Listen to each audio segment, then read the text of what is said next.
2005'da universitetni bitirganman. Siz bitirgansiz. Asosan pilot edingiz. Aviatsiya sohasini bitirganman. Aslida bu sohaga kirib kelishim 2022-yildan boshlangan. 2022da. 2020 shu asosan Instagramda anaqa o'tirgan vaqtim, nima deydi, reels ko'rib o'tirgan vaqtim chiqib qo'ygansiz. Ammo qaysi video edi? Esingizda? Bu esimda. Esingizda yo'q. Eski Instagramda yaqinda yangi Eski. Ha. O'sha ko'rib o'tirgan vaqt chiqib qolgan. Keyin qiziqishim bo'lgan. Qaraganman, nimalar bo'lyapti, qanaqa bo'lyapti, yaxshi soha.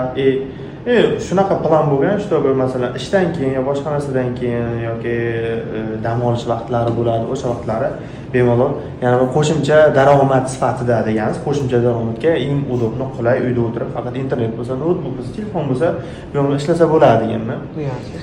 Qiziqqan, o'shandan boshlangan, keyin o'sha onlayn darslardan ham olganman, onlayn darslar